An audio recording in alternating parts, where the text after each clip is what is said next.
Chapter 6. I decided I wasn't going to run away like my mom. I wasn't sure how I was going to get past this computer revelation with my dad, but I knew I had to. I had a new purpose, something else to hide from Dad. I had league tryouts to attend. I leafed through the pictures of my mother and the life I never knew she had. Running away was about the dumbest thing I could do. I hated people who ran away from their problems. As I rounded the corner to my house, my stomach growled. I'd been woozy the whole way home after using my powers, and now that the adrenaline buzz had worn off, I just wanted to pass out in my own bed for the next 24 hours. But that meant I had to go inside, and that meant I was going to see Dad. The first excuse I came up with was lame. Oh, you mean those pictures on the laptop? Well, it's this creative writing research assignment for school. I'm supposed to write from the point of a stupid, lovesick girl. No way that he'd buy that. Then I thought about the Outreal denial. What porn site? What are you talking about? Then I'd give him a look like, what's wrong with you for asking a question like that? Then I thought I could be a little more inventive, maybe throw him a curveball first. See, Dad, it's like this. I was driving some friends home from this party because they'd had too much to drink. And I guess that since they were so drunk, I didn't realize that by comparison, I probably shouldn't be driving either. I never even saw the kid on the skateboard. He just came out of nowhere. And then we just didn't know where to bury the body, so we put it in the trunk and, just kidding, I didn't kill anyone, really. I just like dudes instead of girls, that's all. A wave of doubt washed over me, and I felt like I was going to yak in the bushes when I saw our little house at the end of the street. I thought about the look Dark Hero gave me while I was talking to Uberman, like I was a big poser, like I was just some kid who didn't really save anyone on that bus. I didn't really even know how to use my powers yet. Try out for the league? Who the hell was I kidding? And what would they say when they eventually found out there was a reason I never had a girlfriend? Then I saw Dad's car in the driveway. I heard the motor humming and decided to wing it. As I got closer, I saw Dad in the front seat, only he wasn't moving. He was perfectly still. I looked in the window and saw his head slumped over on the steering wheel. The hair on my arm stood up. I listened to the motor whir and watched for movement, but I didn't see any.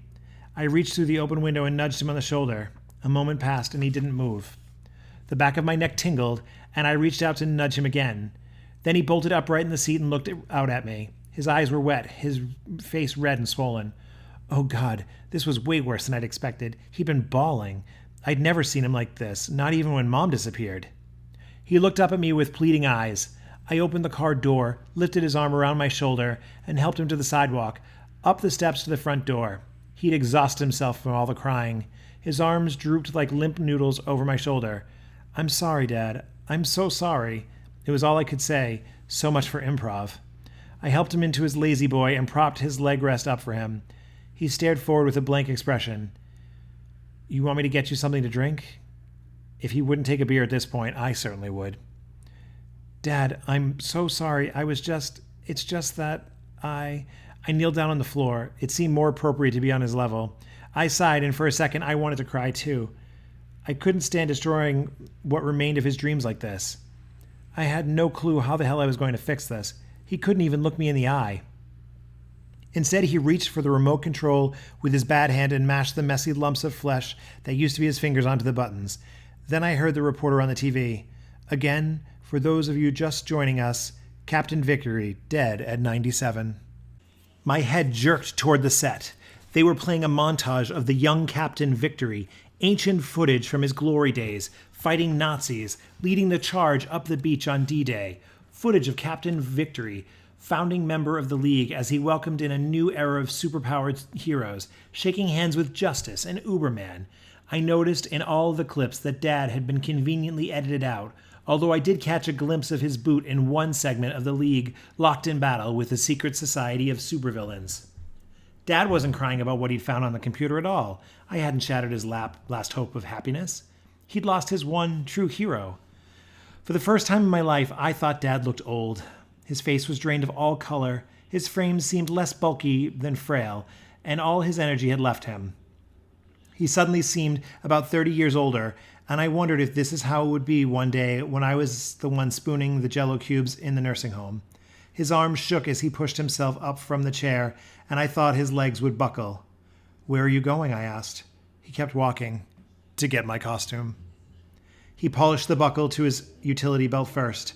Then he ripped off part of his rag and gestured for me to help him polish the buttons. About an hour into it, he decided it was time to speak.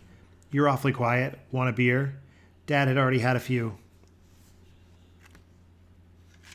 I really wanted one, but the thought of sharing a beer with Dad seemed suddenly strange. I was torn, though, because he didn't usually offer. "I'll pass."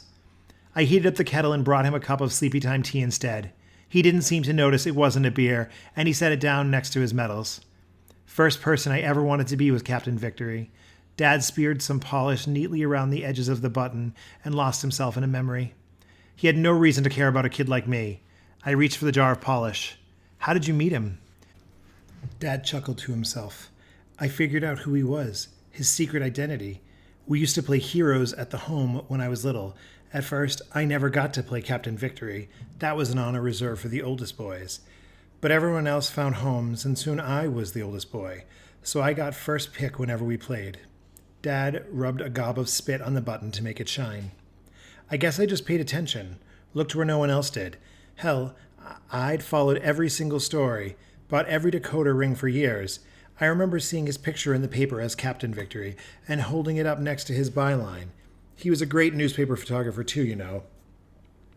Back then, I guess it was all so new, they just made it up as they went along. He wore a pair of glasses, that's it, to cover up who he really was." Dad stopped rubbing the button for a moment and shook his head. "Can you believe that? All that stood between him and every Dr. Ice, Mr. Metal, or Nazi Ned figuring out his real identity was a pair of eyeglasses."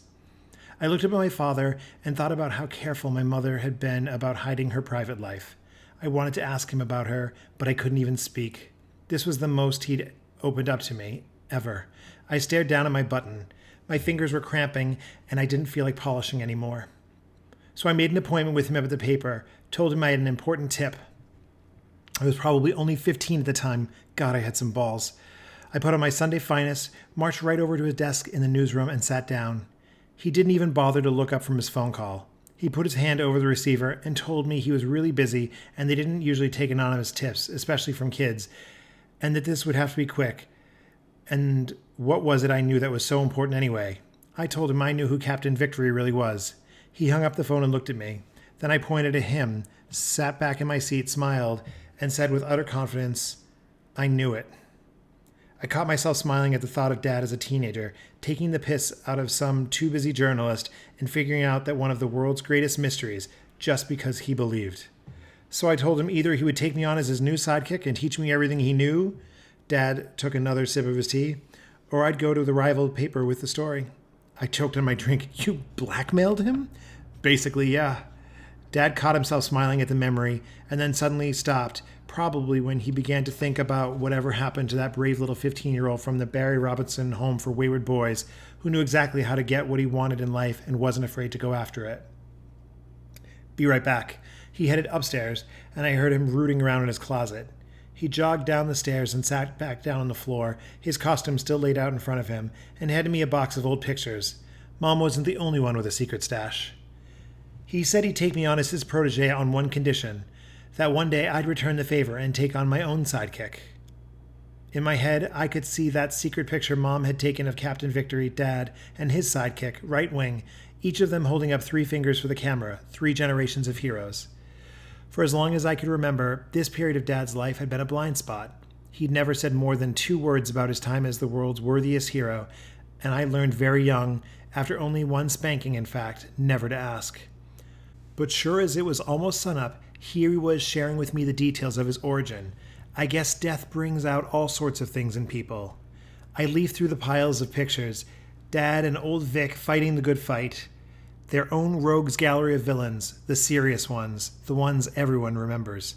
Sure, they foiled a major bank robbery attempt here, a jailbreak out there, but really, they were all about saving the world. It was so cool to see Dad smiling in so many of the pictures. It made me wonder if I would look back at old pictures of myself and realize I hadn't smiled very often when I was young. Dad slipped the shirt part of his costume over his t-shirt and fastened the buttons from bottom to top. He sucked in all his gut and looked at himself in the mirror on the wall. "How do I look?"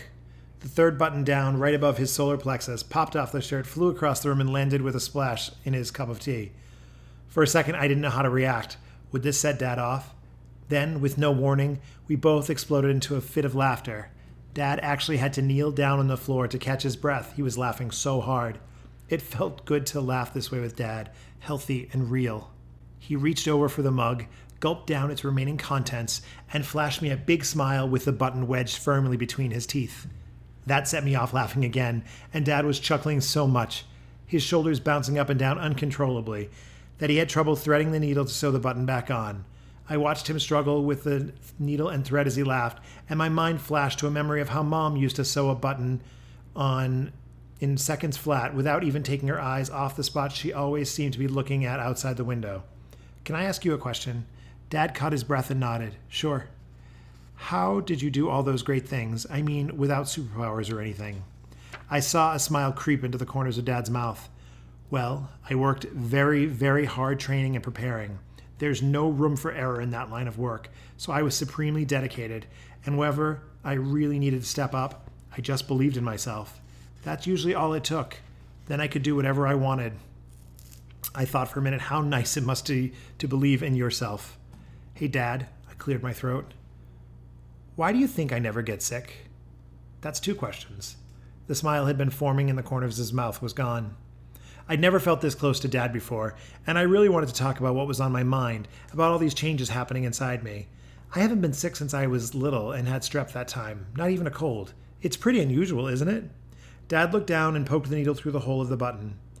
I don't know, I guess we eat pretty well and you get a lot of exercise. Yeah, but Dad, come on. When was the last time you remember me getting a sniffle? You've got to admit, it's pretty extraordinary. He pulled the needle through the thick, stubborn cloth. I'm not sure I'd call a kid with a major seizure disorder the picture of perfect health. What are you getting at? He pinned me with his eyes, his head still. I wanted to tell him everything. I wanted to tell him about the guy at the baseball game and how he looked at me so strangely, how it made me feel so weird, how my hands burned when I put them on his leg, and how he suddenly wasn't hurt anymore, and how I thought I had seizures under control because they're just a byproduct of these new powers. And guess what?